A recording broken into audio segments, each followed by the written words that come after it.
Hello friends, welcome back to Easy Study with Divya and this is the part 42 of our business study syllabus और आज इसमें हम अपने directing chapter को continue करते हुए उसका नेक्स्ट टॉपिक डिस्कस करेंगे that is formal and informal communication. अब कम्युनिकेशन हमारा डायरेक्टिंग का एक एलिमेंट है और काफ़ी इंपॉर्टेंट एलिमेंट है, ये तो हमें पता है, बट अब इसके टाइप्स भी होते हैं। आपका फॉर्मल कम्युनिकेशन होता है एंड इनफॉर्मल कम्युनिकेशन होता है। सो आज इसी को डिस्कस करेंगे, but before that guys I hope you all are liking my videos and if you are liking them then guys please like share and subscribe my channel. So आज की video को start करते हैं। सबसे पहले तो communication क्या है। जब हमने एलिमेंट्स ऑफ डायरेक्टिंग पढ़े थे उसमें मैंने वहाँ पे भी आपको कम्युनिकेशन डिफाइन किया था। एक बार फिर से देख लेते हैं। कम्युनिकेशन एक प्रोसेस है, एक ज़रिया है जिसके थ्रू आप अपने इंफॉर्मेशन को या अपने जितने भी इंस्ट्रक्शंस हैं उसको एक्सचेंज करते हो, उसकी अदला बदली करते हैं बिटवीन टू और मोर पर्सन्स, दो या दो से ज़्यादा पर्सन्स के बीच, to reach a common understanding. ये काफ़ी इंपॉर्टेंट है कि कॉमन अंडरस्टैंडिंग दोनों के अंदर होनी चाहिए, मतलब जो रिसीवर है और जो सेंडर है उन दोनों के बीच कॉमन अंडरस्टैंडिंग होनी चाहिए। जो सेंडर बोलना चाहता है अपने कम्युनिकेशन के थ्रू वही रिसीवर रिसीव करना चाहिए, यानी कि दोनों का मत ऐसा नहीं कि सेंडर बोल कुछ और रहा है, रिसीवर ने समझ कुछ और लिया, तो ये चीज़ नहीं होनी चाहिए। ठीक है, अगर ये चीज़ हुई तो आपकी कम्युनिकेशन एफिशिएंट नहीं है, इनएफिशिएंट है। अब देखिए, कम्युनिकेशन भी जैसे हमारे ऑर्गेनाइजेशन दो तरह के थे, फॉर्मल एंड इनफॉर्मल, उसी तरीके से कम्युनिकेशन भी दो तरीके से होते हैं, फॉर्मल एंड इनफॉर्मल। तो अब देखते हैं एक एक करके दोनों को। सबसे पहले फॉर्मल कम्युनिकेशन क्या है। ये refers to the communication between the people who are officially related, यानी कि उन लोगों के बीच का कम्युनिकेशन जो एक दूसरे से ऑफिशियली रिलेटेड है, उस कम्युनिकेशन को हम क्या कहते हैं, फॉर्मल कम्युनिकेशन। इसमें आपका स्केलर चेन फॉलोड होता है, यानी कि जब आप फॉर्मल कम्युनिकेट कर रहे हो तब आप स्केलर चेन को फॉलो करोगे, यानी जो आपकी सिस्टमैटिक चेन है ऑर्गेनाइजेशन में, आपकी जो लीगल और ऑफिशियल चेन है उसको ही आप फॉलो करते हुए अपना कम्युनिकेशन करोगे। Next, communication, formal communication is generally in written form. आपका फॉर्मल कम्युनिकेशन ज़्यादातर रिटन फॉर्म में होता है, क्योंकि एक उससे क्या होता है, एक प्रूफ बना रहता है। जैसे आप लोगों ने देखा होगा स्कूल में भी जब प्रिंसिपल ये अनाउंसमेंट कराती हैं कि कल छुट्टी है, कल लीव है, तो वो भी एक सर्कुलर के थ्रू ही उस अनाउंसमेंट को करवाती है और वो सर्कुलर जो एक स्केलर चेन को फॉलो करते हुए हर एक क्लास तक पहुँचता है। पहले वो सबॉर्डिनेट्स जो हमारे इंचार्ज होते हैं, कोऑर्डिनेटर्स, वहाँ तक आते हैं, फिर वो हर क्लास टीचर्स के पास जाते हैं, फिर हर क्लासेस में हर स्टूडेंट के पास आते हैं। तो एक फॉर्मल चेन को, एक स्केलर चेन को फॉलो करते हुए ही हमारी फॉर्मल कम्युनिकेशन आती है और ये जनरली रिटन फॉर्म में होती है। ठीक है, अब देखिए, आपके दो तरीके के फॉर्मल कम्युनिकेशन के टाइप होते हैं। एक होता है वर्टिकल, एक होता है हॉरिजॉन्टल। वर्टिकल में भी दो टाइप होते हैं। वर्टिकल मतलब सिंपल सा ऊपर से नीचे या नीचे से ऊपर। देखिए, इसमें आपके दो तरीके के होते हैं। वर्टिकल में अपवर्ड कम्युनिकेशन, यानी कि जो नीचे से ऊपर जा रहा है और ये स्केलर चेन फॉलो करते हुए ही जाएंगे। अब so upward communication is the flow of communication from a subordinate to superior.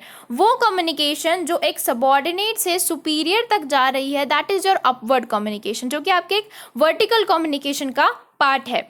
और इसमें एग्जाम्पल्स क्या हो सकते हैं आपके, जैसे कि सबॉर्डिनेट ने कोई सजेशन दे दिया सुपीरियर को, या सबॉर्डिनेट किसी तरीके का कोई ग्रांट चाहता है, ग्रांट फॉर लीव हो सकता है, या फिर वो अपनी कोई प्रॉब्लम बता रहा है अपने सुपीरियर को। सो इस तरीके का जो नीचे से सबॉर्डिनेट से सुपीरियर तक जो बात पहुंचती है, जो कम्युनिकेशन होती है, that is your upward communication. और इसी का जस्ट उल्टा डाउनवर्ड कम्युनिकेशन, यानी जब सुपीरियर अपने सबॉर्डिनेट को कुछ बताते हैं, उनसे कम्युनिकेट करते हैं, then that is your downward communication. So this is the flow of communication from a superior to subordinate. और इसमें क्या क्या हो सकते हैं, सुपीरियर क्या क्या बता सकते हैं अपने सबॉर्डिनेट को, वो कुछ इंस्ट्रक्शंस दे सकते हैं, वो ऑर्डर्स दे सकते हैं, notice for attending a meeting, कोई नोटिस बता सकते हैं। जैसे अभी मैंने स्कूल का एग्जांपल लिया, तो उन्होंने सर्कुलर के थ्रू भिजवाया कि कल छुट्टी है, उन्होंने एक इन्फॉर्मेशन दी। तो इस तरीके से ऑर्डर, इंस्ट्रक्शन, इन्फॉर्मेशन, जो कोई भी बात सुपीरियर से सबॉर्डिनेटर तक आती है, तो वहाँ पे आपका कम्युनिकेशन किस तरीके का होता है, डाउनवर्ड कम्युनिकेशन। अब पहला तो हो गया वर्टिकल, जिसके हमने दो पार्ट्स पढ़े, अपवर्ड एंड डाउनवर्ड। दूसरा होता है हॉरिजॉन्टल कम्युनिकेशन। दूसरे तरीके का कम्युनिकेशन होता है हॉरिजॉन्टल। ये किन के बीच में होता है, ये आपके दो डिविजन्स या दो डिपार्टमेंट्स के बीच होते हैं जो कि सेम अथॉरिटी लेवल पे काम कर रहे हैं। So this takes place between one division division, department and another of the same authority level, जो सेम अथॉरिटी है। जैसे कि एक प्रोडक्शन मैनेजर अगर एक सेल्स मैनेजर से बात कर रहा है तो वहां पे आपका कम्युनिकेशन कौन सा होगा, हॉरिजॉन्टल, और दोनों ही आपके टॉप लेवल के हैं। तो जब दो अलग अलग डिपार्टमेंट्स या डिविजन्स एक दूसरे से कम्युनिकेट करते हैं जो कि सेम अथॉरिटी लेवल पे हैं, चाहे टॉप लेवल पे हो, मिडिल लेवल पे हो या आपके लोअर लेवल पे हो, तो वहां पे हमारा कम्युनिकेशन क्या होता है, हॉरिजॉन्टल कम्युनिकेशन। अब ये हो गई हमारी फॉर्मल कम्युनिकेशन की बात। अब आते हैं इनफॉर्मल कम्युनिकेशन। सिंपल सा वो कम्युनिकेशन जो कि उन लोगों के बीच होता है जो ऑफिशियली रिलेटेड नहीं है, जिसमें काम की बातें कम और खेल की बातें ज़्यादा होती है, जिसमें आपके गॉसिप्स हो गए या आपकी मनपसंद की बातें जहाँ होती है, that is what your informal communication. So communication between two people or more who are not officially linked and where no formal lines of communication यानी कि scalar chain is followed। Formal communication में आपका scalar chain follow नहीं होता, कोई ऐसा hard and fast rule नहीं है यहाँ पे कि आपको पहले अगर लो लेवल को टॉप लेवल तक जाना है तो सबसे पहले उसको मिडिल लेवल से कंसल्ट करना पड़ेगा, then only he can talk to the top level managers. ऐसा कुछ नहीं होता इनफॉर्मल में। अगर इनफॉर्मल कम्युनिकेशन मतलब आप किसी से भी कहीं पे भी बात कर सकते हैं। अगर आपका टॉप लेवल का कोई मैनेजर दोस्त है तो आप डायरेक्टली जाके उससे इनफॉर्मली कम्युनिकेट कर सकते हैं, रादर कि आप एक स्केलर चेन फॉलो करें। सो इसके एग्जाम्पल्स आपके हो गए चिट चैटिंग इन कैंटीन, यानी चिट चैट करना सिर्फ कैंटीन में ही नहीं, कहीं पे भी आप कर सकते हैं। आप वाइल डूइंग योर वर्क भी आप बातें करते हैं। गॉसिप करना, फ्रेंडली टॉक्स, सिंपल आप एग्जांपल ले सकते हो। जब आप क्लासरूम में होते हो तो क्या आप बात नहीं करते, even when the teacher is teaching then also you talk. जब आपको जो बात करनी है वो आप करते हो चुप चुपा के, है ना। तो वैसे ही ऑर्गेनाइजेशन में काम करते वक्त भी जो वर्कर्स हैं वो बातें करते हैं, और ये उनका एक सोशल नीड होता है, क्योंकि we are social animals, we human beings are social animals, मैं हमेशा कहती हूँ। तो ये हमारा सोशल नीड है कि हमें बातचीत करनी है, हमें दोस्त बनाने हैं, कंपेनियनशिप करनी है। सो ये सारा जो हमारा चिट चैटिंग, गॉसिप हो गया, फ्रेंडली टॉक्स हो गए, ये सब किस में आता है, हमारे इनफॉर्मल कम्युनिकेशन में।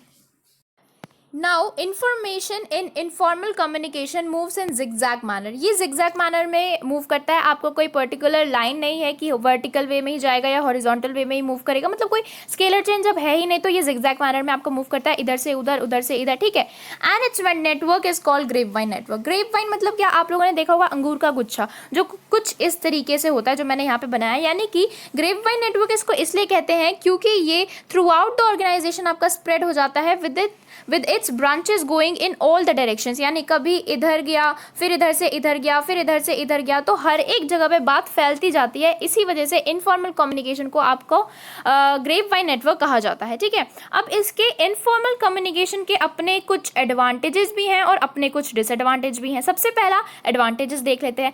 इनफॉर्मल कम्युनिकेशन में एडवांटेज ये होता है कि इससे बात बहुत जल्दी फैलती है। तो अगर आप कोई बहुत इंपॉर्टेंट इन्फॉर्मेशन प्रोवाइड करना चाहते हैं तो आप इनफॉर्मल कम्युनिकेशन का वे ऑप्ट कर सकते हैं, ताकि वो इन्फॉर्मेशन जल्दी से जल्दी हर एक ऑर्गेनाइजेशन के हर एक पर्सन तक पहुंच जाए। और दूसरी चीज़, आप इसको एज अ इंस्ट्रूमेंट यूज़ कर सकते हो ताकि आप फीडबैक ले सको अपने एम्प्लॉयज़ का। जैसे कि informal communication could be use to get reaction of employees. जैसे कि फॉर एग्जाम्पल एक एग्जाम्पल लेके बताते हैं इस चीज़ को, कि अगर किसी मैनेजर के दिमाग में एक आइडिया आया कि हम अपने एम्प्लॉयज़ को एक ऑफर देते हैं कि वो अगर अपना बेस्ट एफर्ट दे के इस महीने में हमारे सेल्स में इंक्रीमेंट ला देंगे तो हम कुछ उनकी सैलरी में भी कुछ 1% की इंक्रीमेंट कर देंगे। सो इस चीज़ को वो एक फॉर्मल वे में ऑर्गेनाइजेशन में ना फैला के, एक नोटिस ना दे के, बल्कि पहले इस ऑफर पे वो अपने ऑर्गेनाइजेशन के एम्प्लॉयज़ का फीडबैक जानने के लिए इसको एक इनफॉर्मल कम्युनिकेशन के थ्रू पूरे ऑर्गेनाइजेशन में फैलाते हैं। अब इससे क्या होगा कि पूरे ऑर्गेनाइजेशन में जब बात फैलेगी तब हर कोई अपना फीडबैक देगा। कोई इसके फेवर में हो सकता है, कोई इसके फेवर में नहीं होगा। कोई ऐसा बोलेगा कि हाँ चलो अच्छी बात है कि हमें इंसेंटिव इंक्रीज होकर मिलेगा अगर हम अच्छा काम करके देंगे तो, लेकिन कोई इसके अनफेवर में भी बात कर सकते हैं कि ऐसा कुछ नहीं होने वाला, ये तो बस हमारा यूज़ करते हैं और कोई इंसेंटिव ये बढ़ा के नहीं देंगे, बस हमारा इस्तेमाल करेंगे। तो इससे क्या होगा, जो मैनेजर है उन्हें कहीं ना कहीं फीडबैक मिलेगी, उन्हें पता चलेगा कि मेजॉरिटी ऑफ द एम्प्लॉयज़ जो है वो किस बारे में सोच रही है, वो इस चीज़ के फेवर में है या फिर फेवर में नहीं है इस ऑफर के। सो इससे उन्हें कहीं ना कहीं एक आइडिया हो जाएगा कि अगर मैं अपने इस ऑफर को इम्प्लीमेंट करूं तो कल की डेट में इसका क्या फ़ायदा मुझे मिलेगा या नहीं मिलेगा। सो इससे बहुत ही आसानी से आप फीडबैक ले सकते हो अपने एम्प्लॉयज़ का, आई होप आपको इस एग्जाम्पल के थ्रू क्लियर हुआ हो कि कैसे हम फीडबैक लेते हैं। अब देखिए गाइस, सिंपल सी बात है, एडवांटेजेस हैं तो कहीं ना कहीं बहुत सारे डिसएडवांटेजेस भी हैं आपके इनफॉर्मल कम्युनिकेशन के, जिनमें से दो हम यहाँ डिस्कस कर रहे हैं। सबसे पहला कि spread rumours that hampers organisation को। जिस तरीके से इंफॉर्मेशन काफ़ी तेज़ी से और रैपिडली पूरे ऑर्गेनाइजेशन में स्प्रेड हो जाती है, उसी तरीके से अगर कोई अफवाह फैली, कहीं से कोई र्यूमर अराइज हुआ जो कि एक्चुअली ऑर्गेनाइजेशन पे एक नेगेटिव इम्पैक्ट डालेगी, तो वो र्यूमर कहीं ना कहीं अगर पूरे ऑर्गेनाइजेशन में फैल गई तो वो ऑर्गेनाइजेशन के ग्रोथ को, सिंपल सी बात है, हैम्पर जरूर करेगी और बहुत बड़ा हिंड्रेंस क्रिएट करेगी ऑर्गेनाइजेशन के ग्रोथ में। उसके बाद दूसरी चीज़ कि आपके लिए ये डिटेक्ट करना कि ये जो बात आई है, अगर देखिए अगर कोई किसी तरीके का र्यूमर फैला, तो ये डिटेक्ट करना कि र्यूमर एक्चुअली फैलाया किसने, ये बहुत ही डिफिकल्ट होता है इनफॉर्मल कम्युनिकेशन में।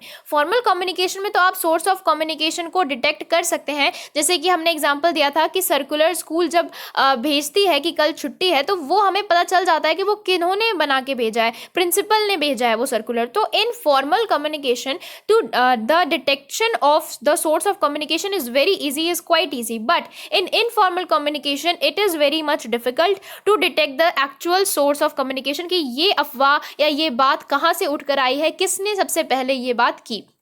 जैसे कि हम जो व्हाट्सएप एफबी वगैरह पे भी बात करते हैं, तो वो भी हमारा एक इनफॉर्मल कम्युनिकेशन ही है ना। तो वहाँ पे अगर किसी तरीके का कोई मैसेज आता है या किसी तरीके की कोई अफवाह आती है, तो हमें सब फॉरवर्ड करते हैं। अब हम उनसे अगर पूछें कि आपको ये कहाँ से मिला, तो वो बोलेंगे कि हमें उसने भेजा, उसने भेजा। तो कहीं से भी आप सोर्स नहीं पता कर सकते कि एक्चुअल सोर्स जो रूट है वो कहाँ से वो बात एक्चुअली फैली है। वो चीज़ पता करना इनफॉर्मल कम्युनिकेशन में बहुत हद तक मुश्किल है। ठीक है, तो आई होप आपको advantages and disadvantages of informal communication समझ आए हो। अब हम ज़रा कुछ बेसिस पे इनफॉर्मल एंड फॉर्मल कम्युनिकेशन में डिफरेंस क्रिएट करेंगे अब, और ये भी काफ़ी इंपॉर्टेंट टॉपिक है आपके एग्जाम पॉइंट ऑफ व्यू से, क्योंकि एग्जाम में पूछ सकते हैं कि आप फॉर्मल एंड इनफॉर्मल कम्युनिकेशन के बीच डिफरेंस बताइए। सो देखिए, सबसे पहले बेसिस जिस पे हम डिफरेंस क्रिएट कर सकते हैं वो हो सकता है हमारा मीनिंग। सिंपल सी बात है, फॉर्मल कम्युनिकेशन वो कम्युनिकेशन होता है जो कि दो लोगों के बीच होता है जो ऑफिशियली लिंक्ड होते हैं एक दूसरे से, है ना, जो ऑर्गेनाइजेशन में ऑफिशियली लिंक्ड होते हैं। बट इनफॉर्मल में उन दो के बीच या उन दो से ज़्यादा लोगों के बीच कम्युनिकेशन होती है जो कि ऑफिशियली लिंक्ड नहीं होते। ठीक है, ये आपकी मीनिंग के बेसिस पे हो गया। दूसरा, नेचर। फॉर्मल कम्युनिकेशन आपका रिजिड होता है नेचर में, जो बात कह दी गई वही बात होगी। अगर स्कूल ने सर्कुलर भेज दिया कि कल छुट्टी है, तो कल छुट्टी है, आप उसमें कोई फ्लेक्सिबिलिटी या कोई चेंज नहीं ला सकते। बट इनफॉर्मल कम्युनिकेशन में कहीं ना कहीं वो इनफॉर्मल कम्युनिकेशन आपकी फ्लेक्सिबल होती है, उसमें कोई रिजिडिटी नहीं होती है। हर एक पर्सन के अकॉर्डिंग, उसके परसेप्शन के अकॉर्डिंग इसको मॉडिफाई किया जा सकता है। कहते हैं ना कि ये तो नमक मिर्च लगा के बोल रहा है, तो हर एक पर्सन अपने अकॉर्डिंग एक पर्टिकुलर बात को मॉडिफाई करके और उसमें थोड़ी सी नमक मिर्च लगा के बताते हैं आगे, राइट। तो informal communication that is flexible and can be modified according to the individuals perception. जैसे जिसकी सोच वैसा वो उस चीज़ को देखेगा और उस चीज़ को दूसरे पर्सन को बताएगा। अब थर्ड जो बेसिस है वो है स्केलर चेन। सिंपल, आपको पता ही होगा कि स्केलर चेन आपके फॉर्मल कम्युनिकेशन में फॉलो किया जाता है, बट इनफॉर्मल में कोई स्केलर चेन फॉलो नहीं होता, कहीं से भी बात कहीं पे भी जाती है। उसके बाद नीड।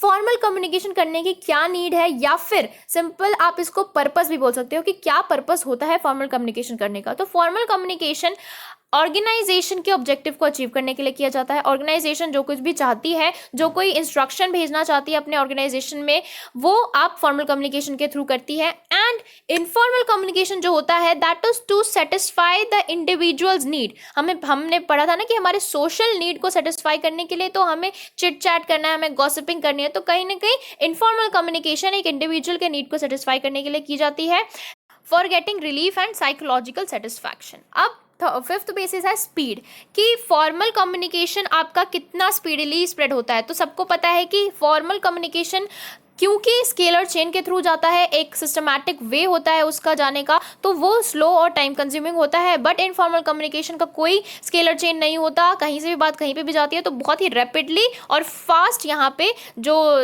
कम्युनिकेशन है वो स्प्रेड होती है। उसके बाद सिक्स्थ है फिक्सेशन ऑफ रिस्पॉन्सिबिलिटी।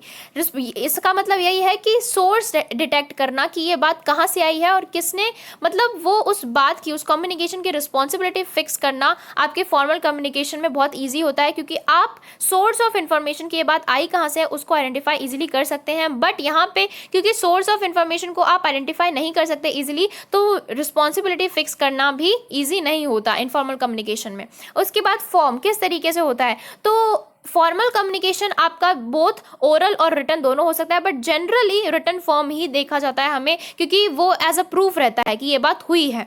और जो आपका इनफॉर्मल कम्युनिकेशन है वो जनरली आपका ओरल होता है। उसके बाद 8th है ऑथेंटिसिटी, यानी कि कितनी ऑथेंटिक इन्फॉर्मेशन है, कितनी जेन्युइन है। तो फॉर्मल कम्युनिकेशन की ऑथेंटिसिटी होती है, वो आपकी जेन्युइन इन्फॉर्मेशन होती है। बट इनफॉर्मल कम्युनिकेशन का कुछ कह नहीं सकते, सब अपने अकॉर्डिंग उस बात को मॉडिफाई कर देते हैं, तो वो ज़रूरी नहीं कि ऑथेंटिक हो या जेन्युइन हो। तो ये आपके हो गए difference between formal and informal communication. So आज की वीडियो यहीं पर स्टॉप होगी गाइज। आई होप आपको पूरा concept formal and informal communication का समझ आया है। Then please like, share and subscribe my channel and give your feedback in the comment section. And अगर कोई डाउट है तो आप वो भी क्लियर कर सकते हैं। So thank you so much guys.